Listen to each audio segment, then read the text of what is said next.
GST reform देश में लागू हो गया है और जीएसटी की दरें घटा दी गई है।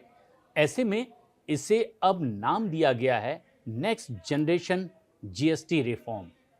नेक्स्ट जेन से ये कैसे जुड़ता है, अगर इसे समझना है तो अर्थशास्त्रियों से इसे समझा जा सकता है। और हमारे साथ इस वक्त स्टूडियो में मौजूद हैं अर्थशास्त्री दीप्ति तनेजा जी। दीप्ति जी, स्वागत है आपका। नमस्कार प्रशांत दीप्ति जी, ये नेक्स्ट जेन नाम क्यों दिया गया? अगर नेक्स्ट जेन का मतलब, आजकल तो जेनजी की बात हो रही है, नेक्स्ट जनरेशन, अर्थव्यवस्था का मसला नेक्स्ट जनरेशन से जोड़ा गया, नाम दिया गया, वाकई ये आपस में एसोसिएटेड हैं? इसका कुछ संबंध है? देखिए, नेक्स्ट जनरेशन रिफॉर्म ये इसलिए है, संबंध की तो बात कभी कर लेते हैं कि क्योंकि ये जो जनरेशन रिफॉर्म, जो अगली जनरेशन, आने वाली जो जनरेशन है, ये भारत की इकोनॉमी का एकदम एक अपवर्ड पाथ का एक नया चार्ट तय करने वाली है। और जहाँ तक जुड़ाव की बात है, तो क्योंकि ये जो जनरेशन, अभी की जो जेन जी की बात हो रही है, यही जनरेशन है जिसने आगे इन सब नीतियों का फायदा उठाना है। They are the ones who are going to be the future of tomorrow. तो इसके चलते इसको next generation reform, Gen Z's reform, इसको कुछ भी आप नाम दे दीजिए, क्योंकि ये आने वाला समय जेन जी का है और भारत के ग्रोथ चार्ट का है। तो ये जो पिछले वाले स्ट्रक्चर में बदलाव किया गया, माना जा सकता है कि वो एक कुछ पिछली जनरेशन के हिसाब से था और फिर उसमें आखिर बदलाव करना पड़ा, विपक्ष भी इसकी लगातार मांग कर रहा था। तो क्या ये माना जाए कि फ्यूचर में जो जेनजी चाहते हैं, नया जनरेशन आगे का चाहता है, जिस तरह का स्ट्रक्चर, ये उस तरह का स्ट्रक्चर है? और अर्थव्यवस्था में इसका योगदान क्या हो सकता है? देखिए, विपक्ष तो अब इसका कुछ भी कह ले, वो अब क्रेडिट लेने पे भी आए हुए हैं। तो that is not the point. जब ये 2017 में आया था, क्योंकि हम विपक्ष की यहाँ बात कर रहे हैं प्रशांत, तो ये वही विपक्ष है जो इसको लागू नहीं करवा पाया था, क्योंकि स्टेट का जो वो एक पूरा का पूरा समीकरण होता है, वो नहीं बिठा पाए थे। वो सारे राज्यों को, इनफैक्ट कांग्रेस, जो राज्य जहां पे कांग्रेस की सरकारें थी, वो उनको भी अपने साथ नहीं मिला पाए थे। तो चाहते थे, इम्प्लीमेंट नहीं कर पाए। तो चाहत से कुछ नहीं होता ना। If the wishes were horses then beggars would be riders. तो वो नहीं उसको इम्प्लीमेंट करा पाए, क्योंकि वो सारी सरकारों का एक पूरा का पूरा सबको साथ लेके नहीं चल पाए। तो ये उसके चलते जब ये रिफॉर्म्स आए, तो ये ओल्ड जनरेशन नहीं कहेंगे 2017 के रिफॉर्म्स को, क्योंकि उस समय इतने मल्टीपल इफेक्ट्स होते थे, जिसको कैस्केडिंग इफेक्ट कहते हैं। एक टैक्स ये लग रहा है, दूसरा ऑक्ट्रॉय लग रहा है, वैट लग रहा है, सर्विस टैक्स लग रहा है, इतने सारे टैक्स लग रहे हैं कि अल्टीमेट इफेक्ट 30%, 35% तक भी ये आंकड़े आए हैं। तो इसलिए उस समय का जो टाइम था, क्योंकि देखिए टैक्स से रेवेन्यू भी आता है, तो आप एकदम रेवेन्यू तो नहीं छोड़ सकती है ना कोई भी सरकार, तो अचानक से रेवेन्यू नहीं छोड़ सकते थे। तो उस जनरेशन, उस टाइम के हिसाब से जो सिचुएशन चल रही थी, उसमें इम्प्रोवाइजेशन थी। जीएसटी 1 रिफॉर्म्स जो 2017 के थे, और अब ये जो न्यू जनरेशन रिफॉर्म्स है, क्योंकि the tax regime has now stabilised. आपके डायरेक्ट टैक्सेस में भी अब बहुत सारी न्यू टैक्स रिजीम के चलते सरकार ने बेनिफिट्स दिए हैं नॉर्मल जनता को। तो इसलिए इसको नेक्स्ट जनरेशन रिफॉर्म कहा जा रहा है। लेकिन अब इसमें कुछ लोग हैं, वो ये भी समझना चाहते हैं कि एक तरफ तो टैरिफ लगा दिया गया है अमेरिका की तरफ से, 50% का टैरिफ है, यानी अर्थव्यवस्था को हमारे डेंट करने की कोशिश है ये। वहीं दूसरी तरफ हम अपने देश के भीतर ही जीएसटी की दरें घटा रहे हैं, मतलब टैक्स कम वसूला जाएगा।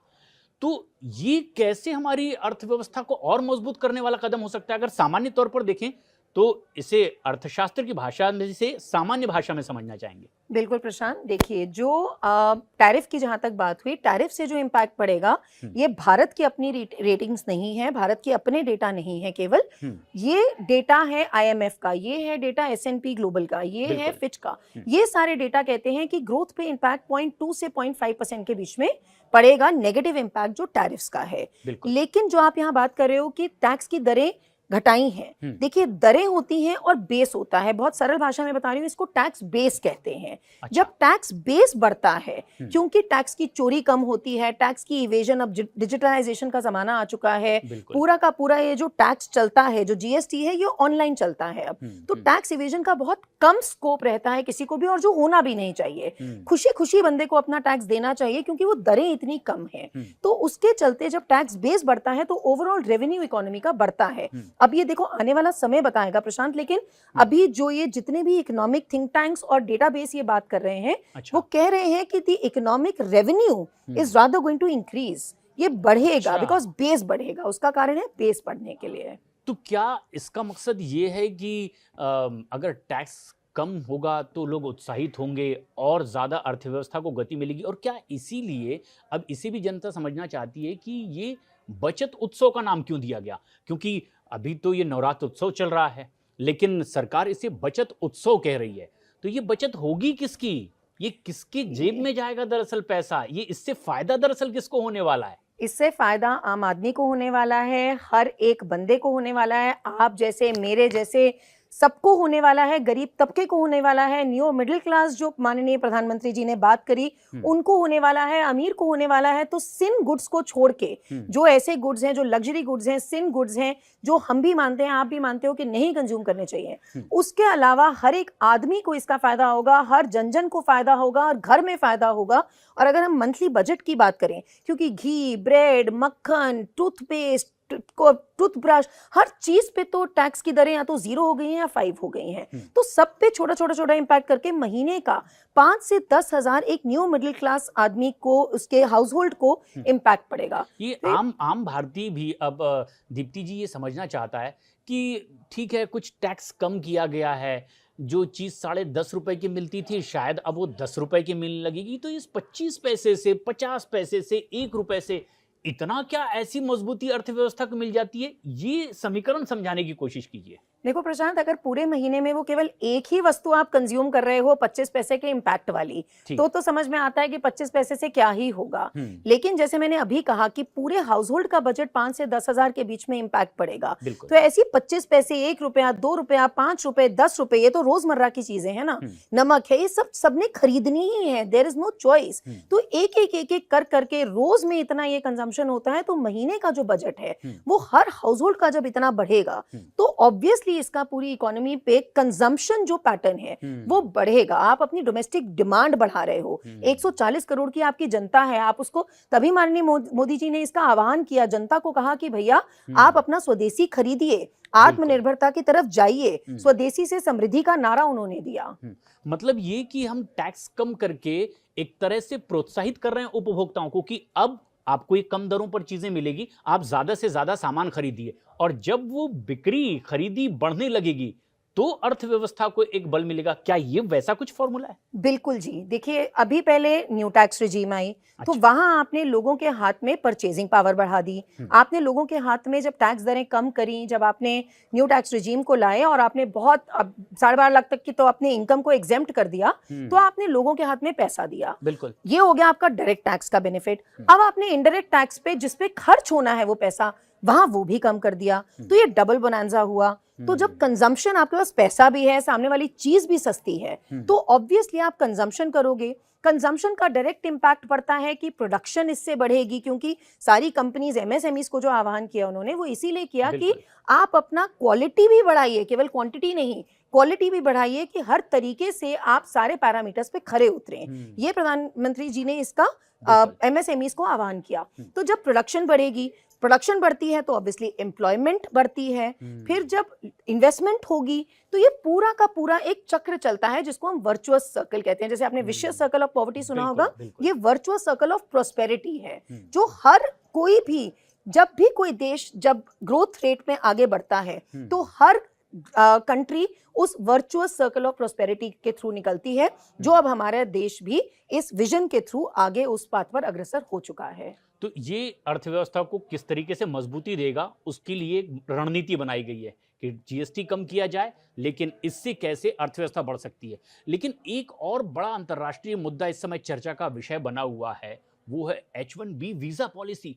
ये बदल दी गई है, और ये एक ऐसा रास्ता था जहां पर बड़ी तादाद में ब्रेन ड्रेन भी हो रहा था, लेकिन बड़े लड़कों को, ऐसे टैलेंट को विदेशों में मौका मिल रहा, अमेरिका में मौका मिल रहा था। लेकिन अगर ये रुकता है, इसके किस तरह के परिणाम आप इससे देख रहे हैं?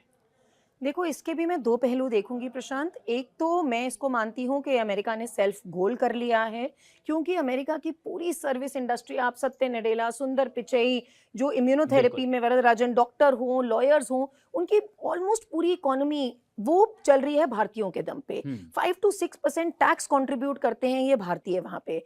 उसी से ही एकदम देखो कि एक ही दिन 24 घंटे भी पूरे नहीं हुए, एक ना सिंड्रोम आजकल रिसर्चर्स कह रहे हैं taco, Trump always chickens out. बिल्कुल। तो वो 24 घंटे के अंतराल भी अभी नहीं हुआ कि जी वो पॉलिसी आ गई, नहीं जी ये वन टाइम टैक्स है, ये न्यू के लिए टैक्स है, ये एग्जिस्टिंग को नहीं इंपैक्ट करेगा, क्योंकि उनको समझ आ गया भाई मैंने तो ये सेल्फ गोल कर दिया। तो एक तो ये बात रही अमेरिकन इकोनॉमी की। चलिए अमेरिकन इकोनॉमी की हम नहीं चिंता करते, अपनी अगर बात करें, मेरा यहाँ पे ना एक बहुत अलग टेक है प्रशांत इस पे। अच्छा। ये जो बच्चे हैं ये मोस्टली बच्चे कौन से हैं, IIMs और IITs के पढ़े हुए बच्चे, जहां इतनी तगड़ी सब्सिडाइजेशन है। वो पैसा आप एक बच्चे पे लगा रहे हो उसकी एजुकेशन के लिए, जो आपकी कंट्री को एक दिन भी सर्व नहीं कर रहा और जाके कंट्रीब्यूट कर रहा है दूसरी इकोनॉमी को। तो ये कहाँ टैक्स पेयर के पैसे का एक मैं कहूंगी कि उचित योग है, मैं तो इसको कहूंगी कि दुरुपयोग हो रहा है जो वो पैसा और इंफ्रास्ट्रक्चर के लिए यूज हो सकता था। तो बिल्कुल ये ब्रेन ड्रेन को एड्रेस करने के लिए सामने वाले ने सो कॉल्ड हमें नुकसान पहुंचाते हुए हमारा फायदा कर दिया है। मुझे लगता है कि अगर आप सब्सिडी दे रहे हो IITs IIMs में, तो कम से कम उनसे 5 साल का उन बच्चों से बॉन्ड साइन कराओ कि पहले भारतीय सरजमीन को आप अपना कंट्रीब्यूशन देंगे, उसके बाद जाके आप दूसरी विदेशी इकोनॉमीज में अपना कंट्रीब्यूशन देंगे। लेकिन इसकी वजह क्या रही है कि ये जो स्थिति आई थी कि आखिर इतनी बड़ी तादाद में टैलेंट जो है वो अमेरिका पहुंच रहा था, क्या अब वो यहाँ रुक करके कुछ ऐसा कर सकता है जिससे कि भारतीय अर्थव्यवस्था ही और मजबूत होगी? क्या अब ये इसके इस तरह के मौके के तौर पर देखा जाए? देखो इसके लिए if I may use your platform to say so प्रशांत, ये एक ना भारत के लिए मैं कहूंगी बहुत चुनौती भरा समय है अगले 10 से 15 साल। अगर हम जापानीज मिरेकल की बात करें, जापानीज ग्रोथ मिरेकल की बात करें, वर्ल्ड वॉर 2 के बाद किसने सोचा था जापान आज यहाँ खड़ा होगा? जब वो 46 के बाद उन्होंने अपने आप को पहले तो ठीक करना शुरू किया और फिर वो ग्रोथ पाथ पे जब अग्रसर हुए, 56 से 72 का वो पीरियड था जो इदिका गवर्नमेंट का, उस समय उन्होंने पूरा का पूरा इन्वेस्टमेंट पर, पूरा का पूरा एक डिसिप्लिन लाइफ पर जोर दिया और अपनी जनता का आह्वान किया कि भाई अगर अपनी इकोनॉमी को बढ़ाना है तो आपको डोमेस्टिक प्रोडक्शन करानी होगी और डोमेस्टिक कंजम्पशन करनी होगी। उन्होंने एकदम एक्सपोर्ट पे नहीं किया, वो 73, 74, 75 के बाद एक्सपोर्ट पे गए। तो यही आज अगर हर भारतीय समझ जाए कि मुझे इस समय अपने देश के लिए करना है, अपनी डिसिप्लिन लाइफ लाके अपना प्रोडक्शन बढ़ाना है और अपनी कंजम्पशन बढ़ानी है स्वदेशी के लिए, तो मैं समझती हूँ कि ये दोनों लड़ रहे हैं, चाइना और अमेरिका, हम नेक्स्ट वर्ल्ड पावर, हम नेक्स्ट वर्ल्ड पावर, और विश्व गुरु भारत ही बन के रहेगा। लेकिन ये स्वदेशी की बात आप जो आपने बीच में छेड़ दी, ये बहुत सालों से भारत में सुना जाता रहा, कहा जाता रहा, आज़ादी की लड़ाई में स्वदेशी की बात कही जाती रही। आज अगर स्वदेशी की बात कही जा रही है, क्या इतना इम्पैक्ट हो सकता है कि हमारी अर्थव्यवस्था को एक मजबूती मिल सकती है? और कितना प्रतिशत योगदान आप देखते हैं इसमें अगर इस स्वदेशी के रास्ते पर तेजी से भारत आगे बढ़े? देखो अगर तो भारत, वही जैसे मैं बार बार कह रही हूँ कि माइंडसेट ये हम सबकी, ये हम कंज्यूमर्स की विचार की बात है। तभी प्रधानमंत्री मोदी जी ने जनता का आह्वान किया, क्योंकि उन्होंने ये समझाया कि भैया देखो ये रिफॉर्म तो मैं ले आया हूँ। प्लस उन्होंने साथ साथ अपने MPs, MLA सबको कहा कि जाके अपने जिलों का आप दौरा कीजिए ताकि ये जो बेनिफिट है एंड कंज्यूमर तक पहुंचे। अब देखिए लेकिन एंड कंज्यूमर को अपने माइंडसेट को चेंज करना होगा ना। अब दीपावली आ रही है, मैं समझती हूं कि अभी उनकी थोड़े रेट ज्यादा हैं, लेकिन भारतीय प्रोडक्ट्स को जब आप बढ़ावा देंगे, इकोनॉमीज ऑफ स्केल की बात होगी कि जब उनकी ज्यादा बिक्री होगी, ज्यादा प्रोडक्शन होगी, बिल्कुल रेट भी नीचे मार्केट भी और बढ़ता दिखाई देगा। प्रधानमंत्री तो नॉर्थ ईस्ट गए हुए थे, वहां पर उन्होंने इसी बात पर अपनी चर्चा आगे बढ़ाई है, तमाम लोगों से इसी बात का आह्वान किया। अब अगर बहुत आखिर में हम ये समझना चाहें कि जिस तरीके से ये 8 सालों तक के एक स्ट्रक्चर चलता रहा, उसके बाद इस GST में बदलाव कर दिया गया, अब देश में एक नया स्ट्रक्चर लागू है, इसकी भी कोई उम्र होगी, फिर उसके बाद ये इसे बदलना पड़ेगा। देखिए हर रिफॉर्म की उम्र होती है। अब और वो कब तक आपको एक अंदाजा आ रहा है कि भारतीय अर्थव्यवस्था में ये कब तक कारगर साबित हो सकता है और फिर उसके बाद बदलाव की जरूरत पड़ेगी? देखिए ऐसे टाइमलाइंस तो कोई भी अभी आज की डेट में नहीं दे सकता, लेकिन हर रिफॉर्म की एक डेट होती है, एक टाइमलाइन होती है। आप हर चीज कोई भी आप लाएंगे, उस समय कोई पक्ष विपक्ष खेलता रहे, लेकिन हर रिफॉर्म का अपना टाइम होता है। जब इससे हम देखेंगे कि प्रोडक्शन हमारी बढ़ रही है, हमारा रेवेन्यू काफी आ रहा है, बेस बढ़ गया है, तो डेफिनेटली 5% को नहीं लेकिन 18 वाले को भी, क्योंकि टू स्ट्रक्चर तो रहता है, वर्ल्ड जितनी भी डेवलप्ड इकोनॉमीज है टू स्ट्रक्चर पे ही रहती हैं, तो मे बी सिन गुड्स पे थोड़ा कम करने का सोचा जाए, लेकिन वो आज हो, आज से 5 साल बाद हो, 7 साल बाद हो, ये हम भारतीयों पे निर्भर करता है कि हम कितना इसको जोर देते हैं। अगर अपनी स्वदेशी को खरीदने पे कितना जोर देते हैं, उसका इम्पैक्ट वही टाइमलाइन डिसाइड करेगा आगे। तो जैसे पहले भी कहा जाता रहा है कि अपोजिशन कहता रहा कि हम पहले ही बोल रहे थे कि ये स्ट्रक्चर गलत है, इसे नया कर लो, लेकिन आप ये कह रही हैं कि हर चीज़ की, जैसे पॉलिसी का एक मैच्योरिटी का टाइम होता है, वैसे इन पॉलिसीज़ का भी एक टाइम होता है कि उस समय के बाद उसे बदलना पड़ता है, और शायद ये भारत के लिए असरकारक होगा। और आपने बहुत सरल भाषा में इस अर्थव्यवस्था को समझा दिया कि इस नए रिफॉर्म से अर्थव्यवस्था कैसे मजबूत हो सकती है। आप हमारे स्टूडियो में आई, बहुत बहुत शुक्रिया तृप्ति। थैंक यू प्रशांत जी, नमस्कार।